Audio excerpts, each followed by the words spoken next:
கர்த்தருக்கு ஸ்தோத்திரம். அ இந்த நாளிலும் நம்ம வந்து அ நம்மளுடைய அ வேதாகமத்தில இருக்கிற 1 தெசலோனிக்கேயர் அதிகாரத்தில உள்ள வசனங்கள வந்து இந்த நாள்ல நம்ம தியானிப்போம். அ பரிசுத்த ஆவியானவர் நம்மோடு இடைப்படுவாராக. அ சரி. அ இந்த 1 தெசலோனிக்கேயர் நிருபம் பார்த்தீங்கன்னா, இது வந்து பவுல் வந்து தெசலோனிக்கேயர் ந நகரத்தில உள்ள சபைக்கு எழுதின ஒரு நிருபம். ஆ இந்த தெசலோனிக்கேயர் சபைய குறிச்சு நம்ம பார்த்தீங்கன்னா, அம் இத குறிச்சு இந்த சபைய எப்படி பவுல் ஸ்தாபிச்சார்ன்னு, அ அப்போஸ்தலர் 17வது அதிகாரத்தில அ முதல் வசனத்திலிருந்து பார்த்தீங்கன்னா, அத பத்தி சொல்லப்பட்டிருக்கும். ஆம். இது வந்து அ அ பவுல் ஆரம்ப காலத்துல ஸ்தாபிச்ச சபை. அதாவது அவருடைய மிஷனரி ட்ரிப் அவர் ஆம் காட் வந்து அவருக்கு ஒரு ஏசியா பக்கம் போணுமா, யூரோப் சைட் போணுமானப்ப அந்த மக்கதேனியா சைடு போவாரு. அங்க போயி அ லிடியாங்கிறவங்கள மீட் பண்ணி, அந்த இடத்துல சுவிசேஷத்த சொல்லி, அ பவுலும், சீலாவும் சிறையில அடைக்கப்பட்டு அவங்க விடுவிக்கப்படுவாங்க. அதுக்கப்புறம் நேரா அவர் அடுத்து வர்ற பட்டணம் தான் இந்த தெசலோனிக்கேயர் பட்டணம். இங்க வந்து அவர் வந்து சுவிசேஷத்த சொல்லுவாங்க. அவரு அங்குள்ள யு அ அ ஜூஸோட அந்த சினகாக் அந்த ஆலயத்தில போய் இயேசு கிறிஸ்து தான் தெய்வம் அப்படின்னு அ அவர் வந்து அ விவரிச்சு வேதத்த வந்து விவரிச்சு அவங்களுக்கு எக்ஸ்ப்ளைன் பண்ணுவாரு. அத வந்து திருஷ்டாங்கம் பண்ணுவார் அப்படின்னு சொல்லப்பட்டிருக்கும். அத அக்செப்ட் பண்ணி கொஞ்சம் யூதர்களும், அநேக கிரேக்கர்களும் என்ன பண்ணாங்களா, ஆ இயேசு கிறிஸ்துவ விசுவாசிச்சு, அங்க வந்து சபை வந்து ஸ்தாபிக்கப்பட்டது. ஆ ஆனா வந்து அ ஆ அது ஸ்தாபிக்கப்பட்டு ஆனா கொஞ்ச நாள்லயே அங்க இருக்கிறவங்க வந்து, அந்த கிரேக்கர்கள்லாம் வந்து, இவங்க வந்து இயேசுங்கிற ராஜாவ வணங்குறாங்க. ஆ சீசர எதிரா இயேசுவ தான் ராஜாவா வணங்குறாங்க அப்படின்னு சொல்லி, அந்த கிறிஸ்தவர்கள வந்து ரொம்ப படுத்தியிருக்காங்க. அந்த டைம்ல அ அ இந்த உலகத்தை கலக்குகிறவர்கள் இங்கேயும் வந்துட்டாங்கன்னு பவுல பத்தி சொல்லி, அவங்கள அந்த நகரத்த விட்டு இது பண்ணிடுவாங்க. பவுல் வந்து நகரத்த விட்டு போயிடுற மாரி இருக்கும். ஸோ, அப்ப பவுல் வந்து அவங்க மத்தியில கொஞ்ச நாள் இருந்து, அந்த அ தெசலோனிக்கே பட்டணத்தில இயேசு கிறிஸ்துவின் சபைய என்ன பண்ணாரு, அவர் ஸ்தாபிச்சுட்டு அவர் போயிருப்பாரு. ஆ இவர் போயிட்டு ரொம்ப நாள் ஆயிருக்கும். ஆ அப்போ வந்து அதுக்கப்புறமா தான் அ ஆம் அ தீமத்தேயு வந்து அவர் வந்து அந்த பட்டணத்துக்கு அனுப்பிச்சு அவங்கள பார்க்க சொல்லி அனுப்புவார். அவங்க எப்படி இருக்காங்க அப்படின்னு பார்க்கும்போது, தீமோத்தேயு அவங்கள பார்த்துட்டு வந்து அ அவங்க அந்த சபை வந்து கிறிஸ்துவின் விசுவாசத்திலயும், அன்பிலும் ரொம்ப ஸ்ட்ராங்கா இருக்கிறாங்க அப்படின்றத அவங்கள அவ்வளோ உபத்திரவப்படுத்தினாலும், அவங்க வந்து எப்படி இருந்தாங்களா, கிறிஸ்துவோட அன்பில ஸ்ட்ராங்கா இருந்தாங்க அப்படின்னு வந்து பவுலுக்கு வந்து ரிப்போர்ட் பண்ணுவாங்க. ஸோ அத அத கேட்டு அவர் சந்தோஷப்பட்டு, அவங்களுக்கு வந்து என்ன பண்றாரு, இந்த கடிதத்த வந்து அந்த சபைக்கு அவர் வந்து எழுதுறாரு. ஆம். சரி.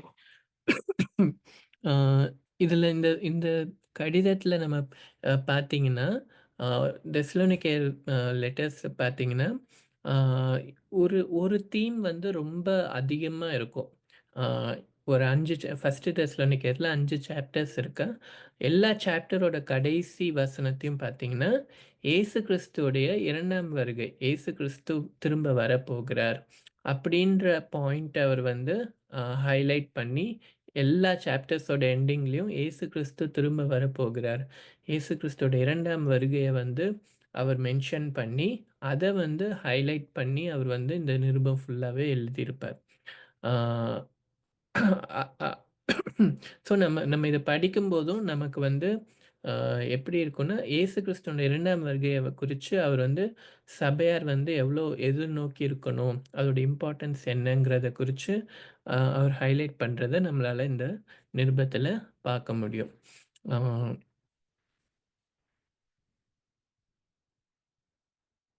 ஓகே. இதுல உள்ள சில முக்கியமான வசனங்கள நம்ம இந்த நாள்ல தியானிப்போம். ஆம் 1வது அதிகாரம் 5வது வசனத்துல, "எங்கள் சுவிசேஷம் உங்களிடத்தில் வசனத்தோடே மாத்திரமல்ல, வல்லமையோடும், பரிசுத்த ஆவியோடும், முழு நிச்சயத்தோடும் வந்தது. நாங்களும் உங்களுக்குள்ளே இருந்தபோது, உங்கள் நிமித்தம் எப்படிப்பட்டவர்களாய் இருந்தோம் என்று அறிந்திருக்கிறீர்களே." ஆ அவங்க பவுல் வந்து சுவிசேஷத்த அவங்க கிட்ட சொல்லும்போது, அவங்க அந்த அவங்க கிட்ட அது எப்படி இருந்ததா? வசனத்தோட மாத்திரமல்ல, வல்லமையோடும், பரிசுத்த ஆவியோடும், முழு நிச்சயத்தோடும் வந்தது. சுவிசேஷத்த அவங்க எப்படி அக்செப்ட் பண்ணியிருந்தாங்க? முழு அ அ விசுவாசத்தோட, வல்லமையோட, முழு பரிசுத்த ஆவியோட என்ன பண்ணியிருந்தாங்க? அக்செப்ட் பண்ணியிருந்தாங்க. ஆ அதனால என்னாச்சு? அவங்க மத்தியில என்ன இருந்தது? காட்ஸ் பவர் அதிகமா என்னப்பட்டது? வெளிப்பட்டது. நம்ம நம்ம எவ்வளோக்கு எவ்வளோ நம்ம ஆ ஆ தேவனுடைய வசனத்த வந்து நம்ம அதிகமா நம்ம சபையில வந்து நம்ம அக்செப்ட் பண்ணி, பரிசுத்த ஆவியானவர அவருடைய நடத்துதல அக்செப்ட் பண்ணி, அவருடைய பிரசன்ஸ நம்ம அதிகமா நம்ம இன்வைட் பண்ணி வல்லமையோடு இருக்கும்போது, ஆ அங்க வந்து அதிகமான கிரியைகள் வந்து இருக்கும். ஆ அதுதான் அவர் வந்து இங்க சொல்றாரு. "நீங்கள் மிகுந்த உபத்திரவத்திலே பரிசுத்த ஆவியின் சந்தோஷத்தோடே திருவசனத்தை ஏற்றுக்கொண்டு எங்களையும் கர்த்தரையும் பின்பற்றினவர்களானீங்க." அவங்களுக்கு உபத்திரவம் இருந்தது. ஆனாலும் என்ன பண்ணாங்க? பரிசுத்த ஆவியின் சந்தோஷத்தோடு என்ன பண்ணாங்க? திருவசனத்த ஏற்றுக்கொண்டாங்க. ஆ இதுல வந்து அ அ அதாவது ஆரம்ப கால கிறிஸ்தவர்கள்ல வந்து பார்த்தீங்கன்னா, அந்த சபைகள்ல பார்த்தீங்கன்னா, வுமன்ஸ் வந்து ஜென்ரலாவே அ ரொம்ப இம்பார்ட்டன்ட்டானவங்களா அதாவது அந்த சபைக்கு வந்து அவங்களோட கான்ட்ரிபியூஷன் வந்து எப்பவுமே அதிகமா இருந்தத நம்மளால பார்க்க முடியும். அ இன் இல்ல ரீசென்ட்டா இந்த பைபிள் மியூசியம் போயிருந்தோம். அங்க வந்து ஒரு ஆ ஃபர்ஸ்ட்டு முதல் 2வது நூற்றாண்டுகள்ல இருந்த ஒரு அ கிரீக் சிட்டில இருந்த ஒரு சர்ச்சு, ஒரு வீட்டுக்கு கீழ ஒரு மொசைக் மாரி அவங்க பண்ணியிருந்தாங்க.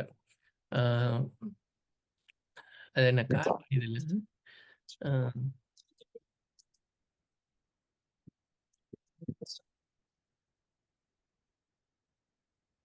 ஆ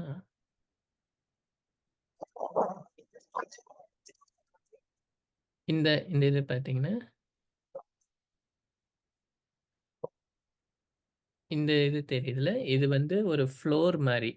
அ இந்த ஃப்ளோர் வந்து இஸ்ரேல் கிரீக்ல உள்ள ஒரு பட்டணத்திலருந்து அவங்க அது முதல் நூற்றாண்டுல உள்ள ஒரு ஃப்ளோர். அது மொசைக்னால மொசைக்ல அது அந்த ஃப்ளோர் பண்ணியிருக்காங்க.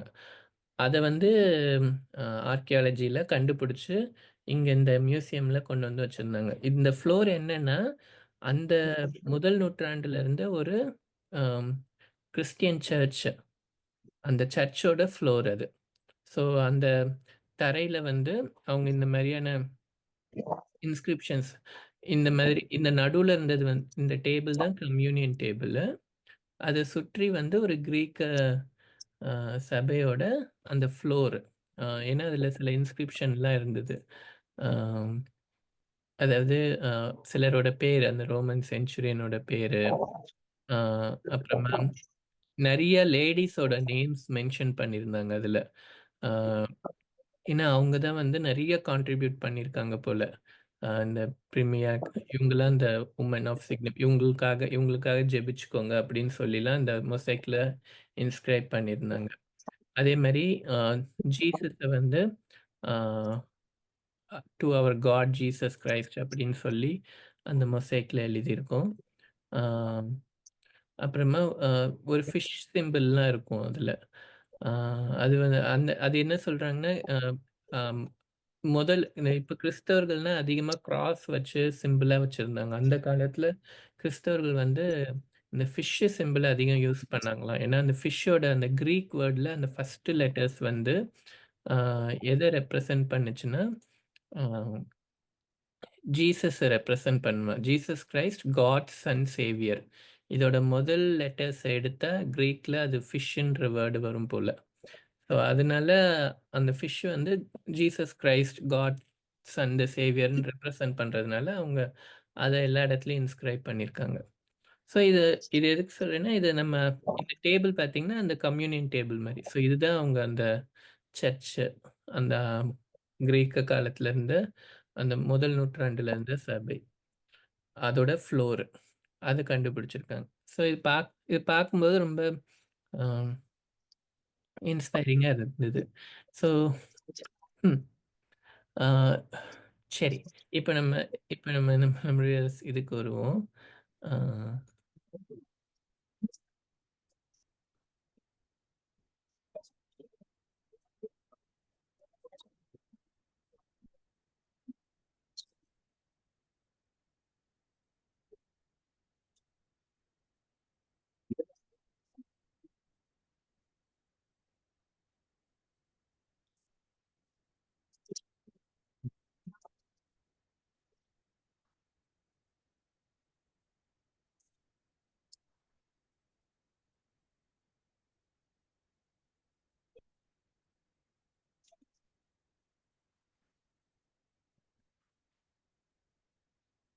சரி. ஸோ இப்போ இந்த இந்த ஸோ இ எம் ஸோ பவுல் வந்து இந்த அந்த மாரி இருந்த ஒரு அ கிரேக்க சபைக்கு தான் அவர் வந்து இந்த வசனத்தெல்லாம் அவர் சொல்றாரு. அவங்களுக்கு போய் அந்த சுவிசேஷத்த சொல்லி, அவங்க அத ஃபாலோ பண்றதுனால இவருக்கு அவ்ளோ ஒரு சந்தோஷம். ஆ அவர் வந்து அ அம் அவ்ளோ அவர் என்ன பண்றாரு, அவ்ளோ சந்தோஷம் அடையறாரு. அவங்களோட விசுவாசத்த பத்தி கேள்விப்பட்டு, "நீங்க இவ்ளோ உறுதியா இருக்கிறீங்கன்னு நான் ரொம்ப சந்தோஷப்படுறேன்" அப்படின்னு அவரு சொல்றாரு. அதுவும் இல்லாம உங்க விசுவாசம் எங்கும் பிரசித்தமாயிற்று. அப்போ தெஸ்ஸலோனிக்கேயர்கள் அவங்களோட விசுவாசம் வந்து மற்ற எல்லா இடத்துலயும் என்னவா இருந்ததா, ரொம்ப பிரசித்தமா இருந்துச்சாம். ஆ இந்த முதல் அதிகாரத்து கடைசி வசனத்த பார்த்தீங்கன்னா, "அவர் மரித்தோரிலிருந்து எழும்பினவரும், இனிவரும் கோபாக்கினை நின்று நம்மை நீங்கலாக்கி இரட்சிக்கிறவருமாய் இருக்கிற அவருடைய குமாரனாகிய இயேசு பரலோகத்திலிருந்து வருவதை நீங்கள் எதிர்பார்த்துக் கொண்டிருக்கிறதையும் அறிவிக்கிறார்களே."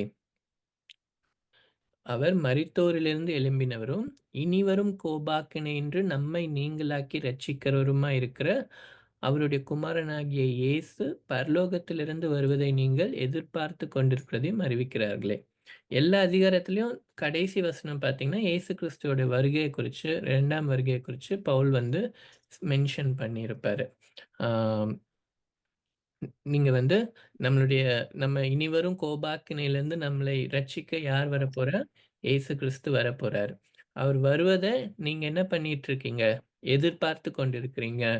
அ அப்படின்னு அவர் வந்து இப்போ அவங்கள வந்து அந்த இயேசு கிறிஸ்துவினுடைய வருகைய பற்றி நம்ம நம்ம நோக்கமா இருக்கணும்னு அவர் என்ன பண்றாரு? ஸ்ட்ரெஸ் பண்ணி சொல்றாரு. அ அடுத்து 2வது சாப்டர்ல அ இவரு என்ன சொல்வார் பாருங்க, "சுவிசேஷத்தை எங்களிடத்தில் ஒப்புவிக்கத்தக்கதாய் தேவன் எங்களை உத்தமர் என்று எண்ணினபடியே, நாங்கள் மனுஷருக்கல்ல, எங்கள் இருதயங்களை சோதித்தறிகிற தேவனுக்கே பிரியமுண்டாக பேசுகிறோம்." ஆ அதாவது நாங்க வந்து சுவிசேஷத்தை அறிவிக்க அம் அ தேவன் என்ன பண்றார்? நம்ம கையில ஒப்புவிக்கிறார். ஆ தேவன் எங்களை உத்தமர் என்று எண்ணினபடியே. பவுல் வந்து அவர் எப்படி ஃபீல் பண்றாருன்னா, நான் சுவிசேஷத்த மத்தவங்களுக்கு சொல்றதுக்கு தேவன் என்ன வந்து தெரிந்து கொண்டிருக்கிறபடினால மனுஷருக்கல்ல, எங்கள் இருதயங்களை சோதித்தறிகிற தேவனுக்கே பிரியமுண்டாக பேசுகிறோம். மனுஷர பிரியப்படுத்துறதுக்காக இல்ல, இந்த சுவிசேஷத்த எங்க கையில குடுத்துருக்கிறதுனால, அவர பிரியப்படுத்தணும்னு நாங்க என்ன பண்றோம், அத போய் எல்லார்கிட்டயும் நாங்க சொல்றோம், அப்படின்னு பவுல் சொல்றாரு. அதே மாரி, "உ உங்களிடத்தில் பட்சமாய் நடந்து கொண்டோம். பால் கொடுக்கிற தாயானவள் தன் பிள்ளைகளை காப்பாற்றுகிறது போல, நாங்கள் உங்கள் மேல் வாஞ்சையா இருந்து, தேவனுடைய சுவிசேஷத்தை உங்களுக்கு கொடுத்ததும் அல்லாமல், நீங்கள் எங்களுக்கு பிரியமானவர்களானபடியினால், எங்கள் ஜீவனையும் உங்களுக்கு கொடுக்க மனதாய் இருந்தோம்." நம்ம இங்க வந்து பவுலோட ஹார்ட்ட பார்க்க முடியும். அவர் போய் அந்த சபைய ஸ்தாபிக்கிறாரு. ஆனா, அவங்க மேல அவர் எவ்ளோ ஒரு வாஞ்சையா இருக்கிறாரு, எவ்ளோ ஒரு அன்பா இருக்கிறாரு. ஆ பால் கொடுக்கிற தாயானவள் தன் பிள்ளைகளை காப்பாற்றுவது போல, நாங்க உங்க மேல வாஞ்சையா இருந்தோம். உங்களுக்காக எங்க ஜீவனையும் கொடுக்க நாங்க வந்து மனதா இருந்தோம். அந்த சபையாருக்காக, அ சுவிசேஷத்த அவங்களுக்கு கொண்டு போய் சேர்க்கிறதுக்காக, நாங்க எங்க ஜீவனையும் கொடுக்க மனதா இருந்தோம் அப்படின்னு பவுல் சொல்றாரு. ஆ, நாங்கள் பட்ட பிரயாசம் வருத்தமும் உங்களுக்கு ஞாபகம் இருக்கும். உங்களில் ஒருவனுக்கும் பாரமா இராதபடிக்கு இரவும் பகலும் நாங்கள் வேலை செய்து தேவனுடைய சுவிசேஷத்தை உங்களிடத்தில் பிரசங்கித்தோம்.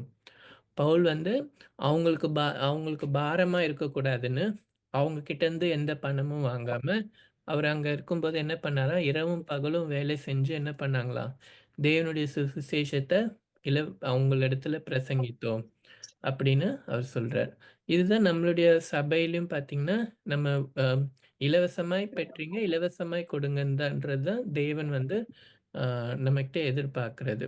அ நம்ம அவருடைய ஊழியத்தை செய்யும்போதும் நம்ம எப்படி பண்ணணுமா, அ அ எதையும் நம்ம எதிர்பார்க்காம நம்ம என்ன பண்ணணும்? தேவனுக்காக நம்ம அந்த வேலைய நம்ம செய்யணும். அதுதான் பவுல் நமக்கு குடுக்குற ஒரு எக்ஸாம்பிள். நம்ம சர்ச்லயும் அதுதான் எல்லாரும் என்ன ஃபாலோ பண்றாங்க. எந்த ஒரு அப்போஸ்டல்லருந்து கடைசி வரைக்கும் யாருக்குமே என்னன்னு குடுக்குறதில்ல. அந்த மினிஸ்டர்ஸ்க்குன்னு ஒரு ஸ்டைப்பண்டோ, மினிஸ்டர்ஸ்க்குன்னு ஒரு ஊதியமோ அவங்க வந்து நியமிச்சு குடுக்குறது கிடையாது. அ நம்ம வந்து அ இலவசமா பெற்றுக்கொண்டோம். அத வந்து நம்ம இலவசமா குடுக்கணும். அப்படின்றது. பவுல் வந்து எப்படி அவரு அவரு அவங்களுக்கு பாரமா இருக்கக்கூடாதுன்னு, அவர் இரவும் பகலும் வேலை செஞ்சு என்ன பண்ணாராம்? சுவிசேஷத்த பிரசங்கிச்சாராம். அந்த எக்ஸாம்பிள தான் நம்ம என்ன பண்ணணும்? ஃபாலோ பண்ணணும். ஆம். அதே மாரி அ அவர் என்ன சொல்றாருன்னா, "தம்முடைய ராஜ்யத்திற்கு மகிமைக்கும், உங்களை அழைத்த தேவனுக்கும் நீங்கள் பாத்திரராய் நடக்க வேண்டும்." இந்த வசனம் நம்ம அடிக்கடி பார்க்க முடியும். தேவனுக்கு பாத்திரராய் நடந்து கொள்ளுங்கள். ஆ நம்மளுக்கும் நம்மளும் எப்படி இருக்கணும்? தேவன் நம்ம அழைத்த அழைப்புக்கு பாத்திரராய் நம்ம என்ன பண்ணிக்கணும்? நம்மளுடைய நடக்கை இருக்கணும். ஆ சரி. அதே மாரி, அ இவர் வந்து நான் உங்கள பார்க்கணும்னு ஆசையா இருந்தேன் அப்படின்லாம் அதிகமா சொல்லுவாரு. அ கடைசியா இந்த இந்த அதிகாரத்தையும் முடிக்கும்போது பார்த்தீங்கன்னா, அவருடைய வருகைய பத்தி சொல்லுவார் பாருங்க. ஆம். எங்களுக்கு நம்பிக்கையும், சந்தோஷமும், மகிழ்ச்சியும் கிரீடமாய் இருப்பவர்கள் யார்? நம்முடைய கர்த்தராகிய இயேசு கிறிஸ்து வரும்போது, அவருடைய சந்நிதானத்திலே நீங்கள் அல்லவா அப்படி இருப்பீர்கள். இயேசு கிறிஸ்து வரும்போது, எங்களுக்கு பவுலுக்கு வந்து சந்தோஷமும், மகிழ்ச்சியும், கிரீடமுமா இருக்கிறவங்க யாருன்னா, நீங்க தான் எங்களுக்கு சந்தோஷமா இருக்க போறீங்க. எங்களுக்கு கிரீடமா இருக்க போறீங்க. எங்களுக்கு மகிமையா இருக்க போறீங்க. மகிழ்ச்சியா இருக்க போறீங்க. இயேசு கிறிஸ்து வரும்போது, எங்களுடைய ரிவார்டா, எங்களுக்கு மகிமையா இந்த அவர் ஏற்படுத்தின இந்த தெசலோனிக்கே சபை இருக்க போதுன்னு அவரு சொல்றார். நீங்களே எங்களுக்கு மகிமையும், சந்தோஷமுமாய் இருக்கிறீர்கள் அப்படின்னு பவுல் சொல்றார். ஆ இந்த 3வது அதிகாரத்தில பார்த்தீங்கன்னா, மெயினா வந்து அ தீமோத்தேயுவ நான் அனுப்பிச்சோம். அவர் வந்து உங்கள பார்த்து நீங்க நீங்க எவ்வளோ உபத்திரவத்தில இருந்தாலும், நீங்க வந்து என் மேல நீங்க விசுவாசத்தில உறுதியா இருக்கிறத பார்த்து, நீங்க எங்க மேலயும் அன்பா இருக்கிறீங்கன்றத இன்ஃபர்மேஷன் எங்ககிட்ட வந்து சொன்னாரு. அதனால நாங்க சந்தோஷமா இருக்கிறோம் அப்படின்னு அவர் வந்து சொல்லுவாரு. அத பத்தி அவர் வந்து சொல்லுவாரு. ஆ இந்த அதிகாரத்தோட கடைசியிலும் பார்த்தீங்கன்னா, இவ்விதமாய் நம்முடைய கர்த்தராகிய இயேசு கிறிஸ்து தமது பரிசுத்தவான்கள் அனைவரோடும் கூட வரும்போது, நீங்கள் நம்முடைய பிதாவாகிய தேவனுக்கு முன்பாக பிழையற்ற பரிசுத்தமுள்ளவர்களாய் இருக்கும்படி உங்கள் இருதயங்களை ஸ்திரப்படுத்துவாராக. பவுல் எப்படி ஜெபிக்கிறாரு அந்த சபைக்காகன்னு பார்த்தீங்கன்னா, இயேசு கிறிஸ்து வரும்போது, அவரு தமது பரிசுத்தவான்கள் எல்லாரோடையும் வரும்போது, நீங்க வந்து அ அவருக்கு முன்பாக பிழையற்ற பரிசுத்தம் உள்ளவர்களா இருக்கணும். ஆ இயேசு கிறிஸ்துவ சந்திக்கிறதுக்கு நீங்க பரிசுத்தம் உள்ளவர்களா இருக்கணும்னு, தேவன் உங்க இருதயத்தை ஸ்திரப்படுத்தணும்னு நான் ஜெபிக்கிறேன். அப்படின்னு என்ன பண்றாரு? அவங்களுக்காக அவரு ஜெபிக்கிறாரு. ஆ அடுத்த அதிகாரத்துல ப பவுல் அவங்களுக்கு வந்து இப்ப நம்ம இதுவரைக்கும் நம்ம பார்த்தோம். அந்த சபைய வந்து அவர் அவங்க ஸ்ட்ராங்கா இருக்கிறத குறிச்சு, அவருடைய அன்ப குறிச்சு அவர் எக்ஸ்பிளைன் பண்ணிட்டு, ஆ முக்கியமா அவங்களுக்கு வந்து அ ஆலோசனை சொல்றோம்னா, ஒரு 2 விஷயங்கள் முக்கியமான ஆலோசனை சொல்வாரு. முதலாவது என்ன சொல்வாருன்னா, "நீங்கள் பரிசுத்தமா உள்ளவர்களா இருக்க வேண்டும் என்பதே தேவனுடைய சித்தமா இருக்கிறது." தேவன் வந்து நீங்க பரிசுத்தமா இருக்கணுன்றது தான் அவருடைய சித்தமா இருக்கு. அதனால நீங்கள் என்ன பண்ணுங்க, வேசி மார்க்கத்துக்கு விலகி இருந்து, தேவனை அறியாத அஞ்ஞானிகளைப் போல மோக இச்சைக்கு உட்படாமல், ஆ எ செக்ஷுவல் இம்மாரலிட்டி உங்களுக்குள்ள இருக்கக்கூடாது அப்படின்னு அவர் வந்து ரொம்ப ஸ்ட்ரெஸ் பண்ணி அவங்களுக்கு சொல்றாரு. ஆ மோக இச்சைகள்னா எந்த விதமான பேஷன். ஆ இது வந்து வெறும் செக்ஷுவல் பேஷன் மட்டும் இல்ல. எந்த விஷயத்திலயும் உலகத்தின் காரியங்கள் மேல ரொம்ப பேஷனா ஒரு ஆ வாஞ்சையா இருக்கக்கூடாது. ஆ இச்சையா இருக்கக்கூடாது. அது மேல வாஞ்சை இருக்கக்கூடாது. நம்மளுடைய நம்மளுடைய விருப்பங்கள் வந்து கரெக்ட்டா இருக்கணுன்றத அவர் சொல்றாரு. உங்களுடைய சரீரத்த கனமாய் நீங்க ஆண்டு கொள்ள அறிஞ்சுக்கோங்க. ஏன்னா இந்த விஷயத்துல யாரும் கர்த்தர் வந்து நீதியை சரிக்கட்டுகிறவரா இருக்கிறார் அப்படின்னு எச்சரிக்கிறார். தேவன் நம்மளை அசுத்தத்திற்கல்ல பரிசுத்தத்திற்கே அழைத்திருக்கிறார். ஆ அப்புறமா ஆ அடுத்து வந்து அ அவங்கள வந்து இந்த ப எ இதுல பரிசுத்தத்த காத்துக்கொள்ளணும்னு அவர் வந்து ஆ ஸ்ட்ரெஸ் பண்ணாரு. அடுத்து வந்து அ சகோதர சிநேகம், அம் லவ். அதுல வந்து நீங்கள் ஒருவரில் அன்பா இருக்கும்படி தேவனால் போதிக்கப்பட்டிருக்கிறீர்களே. ஸோ அவங்கள இன்னும் எதுல பெருகணும்னு விரும்பினாருன்னா, அவங்க சகோதர சிநேகத்துல நீங்க அன்பா இருங்க. அவங்க ஆல்ரெடி அவங்களுடைய அன்பு எல்லாருக்கும் பிரசித்தமா இருந்தது. இருந்தாலும் நீங்க என்ன பண்ணுங்க, உங்க அன்பில நீங்கள் இன்னும் அதிகமாய் பெருகணும் அப்படின்னு அவர் சொல்றார். அப்புறமா என்ன சொல்லுவார்ன்னா, ஆ புறம்பே இருக்கிறவர்களை குறித்து நீங்க யோக்கியமாய் நடந்து, ஒன்றிலும் உங்களுக்கு குறைவில்லாதிருக்கும்படி நாங்கள் உங்களுக்கு கட்டளையிட்டபடியே அமைதலுள்ளவர்களா இருக்க நாடவும், உங்கள் சொந்த அலுவல்களை பார்க்கவும், உங்கள் சொந்த கைகளினால் வேலை செய்யவும் வேண்டும். அவங்களுக்கு வந்து நீங்க உங்க கைகள்னால நீங்க வேலை செய்யுங்க. நீங்க வந்து வேலை செய்யாம இருக்கக்கூடாது. நீங்க எல்லா வேலை செய்யுங்க அப்படின்னு அவர் உங்களுக்கு வந்து என்ன பண்றாரு? ஸ்ட்ரெஸ் பண்றாரு. அ அதே மாரி ஆ அவங்க வந்து மரிச்சவங்கள குறிச்சு அவங்க ரொம்ப துக்கிக்கிறவங்களா இருந்தாங்க. அதுக்கு தான் அவரு என்ன சொல்லுவாருன்னா, "நீங்க ஏன் இப்படி இருக்கீங்க?" அப்படின்னு சொல்லிட்டு, ஆ மறுபடியும் இயேசு கிறிஸ்துவோட வருகையை குறிச்சு அவர் சொல்றாரு. என்ன சொல்றாரு? "கர்த்தர் தாமே ஆரவாரத்தோடும், பிரதான தூதனுடைய சத்தத்தோடும், தெய்வ எக்காளத்தோடும் வானத்திலிருந்து இறங்கி வருவார். அப்பொழுது கிறிஸ்துவுக்குள் மரித்தவர்கள் முதலாவது எழுந்திருப்பார்கள்." ஆமா. கிறிஸ்துவோட வருகையினப்ப என்ன நடக்கப் போது?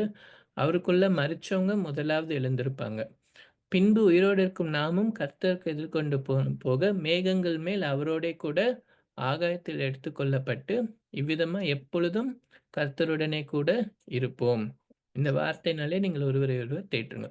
மறுபடியும் ஏசப்பாவுடைய 2ஆம் வருகையை குறிச்சு அவங்களுக்கு சொல்லி ஆ நமக்கு அந்த நம்பிக்கை ஏசப்பாவுடைய 2ஆம் வருகைங்கிற நம்பிக்கை வந்து நமக்கு கிறிஸ்தவர்களாகிய நமக்கு ரொம்ப ரொம்ப ஒரு கோரான ஒரு விஷயம். ஆ நம்ம பவுல் சொல்லுவாரு. நீங்க நம்மளுடைய கிரவுன் நம்ம எத நோக்கி நம்ம ஓடுறோங்கிறது வந்து நமக்கு தெரியணும். நம்ம எத நோக்கி ஓடுறோம் இந்த பூமியில? கிறிஸ்துவனுடைய வருகைய நோக்கி தான். அவர் வரும்போது நாம வந்து அவர சந்திக்கணும். அவருடைய அந்த நித்திய ராஜ்யத்துல ஏன்னா நம்மளுடைய ஆத்துமாவ என்ன பண்ணியிருக்கிறார்? அவர் மீட்டிருக்கிறார்.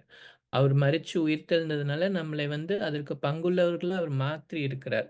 அப்ப நாம அவர் வரும்போது அவரோடு கூட அந்த மத்திய ஆகாயத்துல சந்திக்கப்படணும். அந்த நித்திய ராஜ்யத்துல அவரோடு கூட வாழணுன்ற அந்த வாஞ்சை வந்து நமக்கு அது மத்த எல்லாருக்கும் இல்ல. ஆனா நமக்கு நமக்கு அந்த நம்பிக்கை அவர் குடுத்திருக்கிறார். அந்த நம்பிக்கை வந்து ஒவ்வொரு கிறிஸ்தவர்களுக்கும் ரொம்ப, ரொம்ப, ரொம்ப என்னது? அடிப்படையான ஒரு விஷயம். நம்ம அத சுத்தி தான் நம்மளுடைய லைஃப் என்ன இருக்கணும்? இருக்கணும். அப்படின்னு பவுல் சொல்றார். ஆ. ஆகவே, இந்த கடைசி அதிகாரத்தில பார்த்தீங்கன்னா, அதனால இப்படிப்பட்ட நம்பிக்கை இருக்கிற நாம எப்படி இருக்கணும்னு அவர் வந்து மெயினா அவர் வந்து எக்ஸ்ப்ளைன் பண்ணியிருப்பாரு. இந்த அதிகாரம் ஃபுல்லாவே வந்து ஒவ்வொரு வசனமும் வந்து ஸ்பெசிஃபிக்கா நமக்கு ரொம்ப ரொம்ப முக்கியமான விஷயங்கள அவர் சொல்லியிருப்பாரு. ஆ முதலாவது சொல்லியிருப்பாரு, ம் ஆ தே தேவன் வர்றது எப்படி இருக்குமா? திருடன் வருகிறது போல இருக்குமா? எப்போ வருவாரு திருடன் வந்து எப்போ வருவான்னே தெரியாது. சடனா வருவான். அந்த மாரி இயேசு கிறிஸ்துவினுடைய வருகை இருக்கப்போது. அதே மாரி சமாதானமும், சௌக்கியமும் உண்டென்று அவர்கள் சொல்லும்போது, கர்ப்பவதியானவளுக்கு வேதனை வருகிறது போல அழிவு சடிதியாய் அவர்கள் மேல் வரும். அவர்கள் தப்பிப் போவதில்லை. ஆ உலகத்தார் வந்து இயேசுப்ப எதிர்பார்க்காம இருக்கும்போது, சமாதானமும், சௌக்கியமும் உண்டு அப்படின்னு சொல்லிட்டு, அவங்க வந்து மகிழ்ச்சியா இருக்கிற நேரத்தில, அ சடனா ஒரு ஒரு பிரெக்னன்ட் வுமன்க்கு எப்படி பெயின் சடனா வருதோ, அந்த மாதிரி என்ன வருமா? தேவனுடைய தேவனுடைய வருகை, அவருடைய நியாயத்தீர்ப்பு சடனா என்ன பண்ணும்? வரும் அப்படின்னு சொல்லப்பட்டிருக்கு. அதனால நாம வந்து வெளிச்சத்தின் பிள்ளைகள். நம்ம வந்து இருளின் பிள்ளைகள் இல்ல. வெளிச்சத்தின் பிள்ளைகளா இருக்கிறதுனால, நம்ம என்ன பண்ணணும்? மற்றவர்கள் தூங்குறது போல் நாம் தூங்காமல் விழித்துக்கொண்டு தெளிந்தவர்களா இருக்க கடவோம். அப்போ நாம வந்து தேவனுடைய வருகையை குறிச்சு நமக்கு உணர்வு இருக்கிறதுனால, நம்ம நம்ம எப்பவும் எப்படி இருக்கணும்? விழிச்சிருக்கிறவர்களா இருக்கணும். ஆ தூங்குறவங்க எப்பவும் தூங்குவாங்க. ஆனா பகலுக்குரியவர்கள் நாமும் தெளிந்தவர்களா இருந்து விசுவாசம், அன்பு என்னும் மார்க்க வசத்தையும், இரட்சிப்பின் நம்பிக்கை என்னும் தலைச்சீராவையும் தரித்துக் கொண்டிருக்க கடவோம். அப்ப நம்ம எப்படி விழிச்சிருக்கணும்னா, நம்மகிட்ட எப்பவும் மார்க்கவசம் என்ன இருக்கணும்? விசுவாசம், அன்பு. நம்ம அந்த இதுல பார்த்திருப்போம். விசுவாசம் அந்த ஃபெய்த் தான் நம்மளுக்கு என்னது? ஒரு மார்க்கவசம். அதே மாரி நமக்கு ரட்சிப்பின் நம்பிக்கை. நம்ம வந்து கிறிஸ்துவுக்குள்ள நம்ம எடுத்துக்கொள்ளப்படுவோம். நம்ம அந்த நித்திய ராஜ்யத்துக்குள்ள பங்குள்ளவர்களா ஆகணுன்ற அந்த நம்பிக்கை இருக்கு பார்த்தீங்களா? அந்த ரட்சிப்பு. அ பவுல் கூட சொல்லியிருப்பாரு. விசுவாசம், நம்பிக்கை, அன்பு. இந்த 3 தான் வந்து ஒவ்வொரு கிறிஸ்தவர்களுக்கும் பிரதானம். அன்பு ரொம்ப இருக்கணும். ஏசப்பா மேல தீவிரமான விசுவாசம் இருக்கணும். அதே மாரி நம்பிக்கை. அவர் குடுத்த வாக்குத்தத்தங்கள் மேல நம்ம நம்பிக்கை உள்ளவர்களா இருக்கணும். நான் தேவனோடு அந்த நித்திய ராஜ்யத்துல இருக்க போறேன். அவர் என்னெல்லாம் நமக்கு ஒரு அந்த நம்பிக்கை அந்த அவர் மேல உள்ள விசுவாசத்தினால நமக்கு என்னென்ன நம்பிக்கைகள்லாம் இந்த வாழ்க்கையில இருக்கோ, அத நம்ம என்ன பண்ணிக்கணும்? அ எப்பொழுதுமே பிடிச்சு கொண்டவர்களா, தரித்து கொண்டவர்களா என்ன பண்ணணும்? இருக்கணும். ஆ தேவன் நம்மை கோபாக்கினைக்கென்று நியமிக்காமல், கிறிஸ்து மூலமா இரட்சிப்பு அடைவதற்காக நம்மளை நியமிச்சிருக்கிறாரு. ஆகையால் ஆ என்னென்ன அட்வைஸ்லாம் அவர் சொல்லுவாருன்னா, ஆம் ஆம் நீங்க வந்து என்ன பண்ணுங்க, ஆ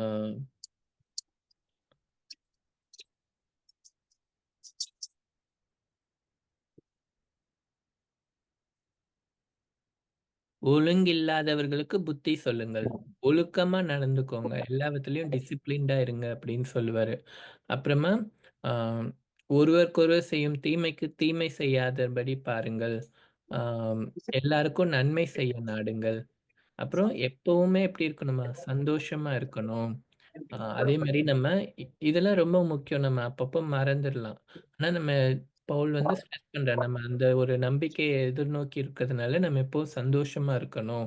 நம்ம என்ன பண்ணக்கூடாது, மத்த சின்ன சின்ன காரியங்களுக்காகலாம் நம்மளுடைய சந்தோஷத்த என்ன பண்ணிடக்கூடாது, மிஸ் பண்ணி விட்டுடக்கூடாது.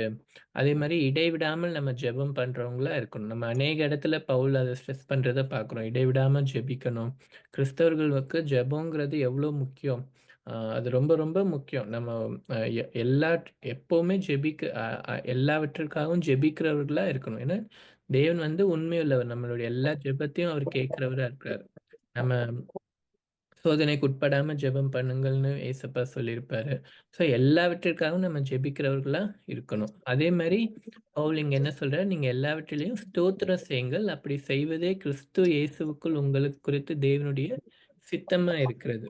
நம்ம வந்து தேவனை எல்லாவற்றிற்காகவும் ஸ்தோத்திரம் செலுத்துகிறவர்களா, அவருக்கு மகிமை வாயினால துதி செலுத்துகிறவர்களா இருக்கணும். ஆவியை அவித்து போடாதிருங்கள். ஆவியை அவித்து போடாதிருங்கள்னா, ஆ "குவென்ச் நாட் த ஸ்பிரிட்" அப்படின்னு சொல்லப்பட்டிருக்கும். அதாவது ஆ இப்போ ஒரு கேண்டில் எரியும்போது, அதில தண்ணி போட்டு அத அணைச்சிருவாங்கல்ல. அந்த மாரி நீங்க ஆவிய வந்து அணைச்சிராதீங்க அப்படின்னா, பரிசுத்த ஆவியானவர் நம்மளை தூண்டும்போது, நம்மளை நடத்தும்போது, அவருடைய தூண்டுதல நம்ம என்ன பண்ணிடக்கூடாது, சப்ரஸ் பண்ணிடக்கூடாது. அவருடைய நடத்துதல வந்து நம்ம கேட்கலன்னு வச்சுக்கோங்களேன், அ அப்பன்னா என்ன அர்த்தம்? அது அவர நம்ம அமர்த்துற மாரி தான். ஸோ ஆவியை அவித்து போடாதிருங்கள்னா, நம்மள பரிசுத்த ஆவியானவர என்ன பண்ணக்கூடாது, ஆ நம்ம வந்து அ அணைச்சிடக்கூடாது. அதாவது நம்ம அவருடைய நடத்துதல நம்ம கேட்க முடியாத மாரி நம்ம பிஸி ஆயிடக்கூடாது. இல்ல அவருடைய நடத்துதல நம்ம ஃபாலோ பண்ணாம இருந்துறக்கூடாது. ஏன்னா ஹோலி ஸ்பிரிட் வந்து ரொம்ப ரொம்ப முக்கியம். நம்ம லைஃப்ல ஒவ்வொரு நாளும் அவருடைய சத்தத்த கேட்கிறது, அவரு எந்தெந்த காரியத்துலலாம் நம்ம கூட இடைப்படுறாரோ, அதுல நம்ம கவனமா இருக்கணும். அவருடைய ஏன்னா, அவர் சொல்றத நம்ம கேட்காம இருந்துட்டோம்னு வச்சுக்கோங்களேன், அதுக்கப்புறமா ஆம் அதுதான் ரொம்ப முக்கியம். அ ஒரு பிலீவருக்கு வந்து ஹோலி ஸ்பிரிட்டோட சத்தத்த கேட்க தெரியணும். அவரு நம்மள எது இன்னைக்கு எந்த காரியத்துல நம்மள உணர்த்துறாரு? அவருடைய உணர்த்துதல வந்து நம்மளால புரிஞ்சுக்க முடியணும். அத நம்ம வந்து சீரியஸா எடுத்துக்கணும். அ அவ அ அப் நம்ம அத சீரியஸா எடுக்காம விட்டுட்டோம்னு வச்சுக்கோங்களேன், ஹோலி ஸ்பிரிட் நட்ஜ் பண்ணிக்கிட்டே இருப்பாரு. ஆனா நம்ம அத சீரியஸா எடுக்காம விட்டுட்டோம்னு வச்சுக்கோங்க, நம்மளால தேவனுக்குள்ள வளரவே முடியாது. அதனால தான் சொல்றாரு, "ஆவிய அவித்து போடாதிருங்கள்." தீர்க்க தரிசனங்களை அற்பமா எண்ணாதிருங்கள். தேவனுடைய வாக்குத்தத்தங்கள், தீர்க்க தரிசனங்கள் எல்லாம் நிச்சயமா நிறைவேறும். அவரு அதனால அதெல்லாம் அத வந்து நம்ம ரொம்ப லைட்டா எடுத்துக்க கூடாது. அது மேல நம்ம ரொம்ப விசுவாசம், நம்பிக்கை உள்ளவர்களா இருக்கணும். எல்லாவற்றையும் சோதித்து பார்த்து நலமானதை பிடித்துக்கொள். பொல்லாங்காய் தோன்றுகிற எல்லாவற்றையும் விட்டு விலகுங்கள். சமாதானத்தின் தேவன் தாமே உங்களை பரிசுத்தமாக்குவாராக. உங்கள் ஆவி, ஆத்துமா, சரீரம் முழுவதையும் நம்முடைய கர்த்தராகிய இயேசு கிறிஸ்து வரும்போது குற்றமற்றதாய் இருக்கும்படி காக்கப்படுவதாக. இங்கேயும் மறுபடி இயேசப்பாவோட வருகையை குறிச்சு அவர் சொல்றார். வரும்போது உங்க ஆவி, ஆத்துமா, சரீரம் முழுவதும் என்ன பண்ணுமா? குற்றமற்றதாய் காக்கப்படணும். இங்க தான் வந்து அ பவுல் வந்து நம்ம வந்து நம்ம வெறும் ஒரு பெர்சன் இல்ல. ஒரு எப்படி காட் ட்ரினிட்டி மாரி 3 ட்ரினிட்டி காட் அந்த மாரி ஒரு நம்மள எப்படி சொல்றாருன்னா, நமக்கு ஆவி இருக்கு, ஆத்துமா இருக்கு, சரீரம் இருக்கு. அப்ப இந்த 3மே எப்படி இருக்கணுமா? குற்றமற்றதாய் காணப்படணும் அப்படின்னு அவர் வந்து சொல்றாரு. ஆம், உங்களை அழைக்கிறவர் உண்மையுள்ளவர். அவர் அப்படியே செய்வார். சகோதரரே எங்களுக்காக வேண்டிக் கொள்ளுங்கள். இன் அ அப்படின்னு சொல்லிட்டு, ஆம் அவர் இந்த அதிகாரத்த முடிக்கிறார். ஸோ நம்ம இந்த 1 தெசலோனிக்கேயர் பார்க்கும்போதும், இந்த வசனங்கள்லாம் வந்து நமக்கு வந்து ஆ ரொம்ப ஒரு ஏசப்பாவோட வருகையை வந்து நம்ம எதிர்நோக்கி இருக்கிறவர்களா நம்ம இருக்கணும். அதுக்கு நம்ம எப்படி ஆயத்தமா இருக்கணும். ஆ வேசி மார்க்கெட் அந்த வழியில போய் எந்த ஒரு பாவமும் நம்மகிட்ட இருக்கக்கூடாது. அன்புல நம்ம சகோதர சிநேகம் உள்ளவர்களா இருக்கணும். அப்புறமா நம்ம வந்து ஒளியின் பிள்ளைகளா நடந்து கொள்ளணும். ஏன்னா நமக்கு இப்படிப்பட்ட ஒரு பெரிய நம்பிக்கை நமக்கு இருக்கு. அதனால நம்ம ஒளியின் பிள்ளைகளா நடந்து கொள்ளணும். அதே மாரி அன்பு, விசுவாசம், நம்பிக்கை. இது வந்து ரொம்ப ரொம்ப கோரான ஒரு விஷயம் ஒவ்வொரு கிறிஸ்தவர்களுக்கும். நம்ம அத பற்றிக் கொண்டவர்களா இருக்கணும். ஆம். விழித்துக் கொண்டவர்களா இருக்கணும். அதே மாரி ம் ஆவியை நம்ம என்ன பண்ணக்கூடாது, அவித்து போடக்கூடாது. பரிசுத்த ஆவியானவரோட நடத்துதல வந்து நம்ம சப்ரஸ் பண்ணக்கூடாது நம்ம லைஃப்ல. எப்பவும் ஜெபிக்கணும். ஆ எப்பவும் தேவன ஸ்தோத்தரிக்கணும். அப்போ நம்ம என்ன பண்ண முடியும், நம்ம வந்து தேவன் வரும்போது நம்மளுடைய ஆவி, ஆத்துமா, சரீரத்த குற்றமற்றதா நம்மளால என்ன பண்ண முடியும், காத்துக்கொள்ள முடியும். ஆம். கர்த்தர் நம்மளை ஆசீர்வதிப்பாராக.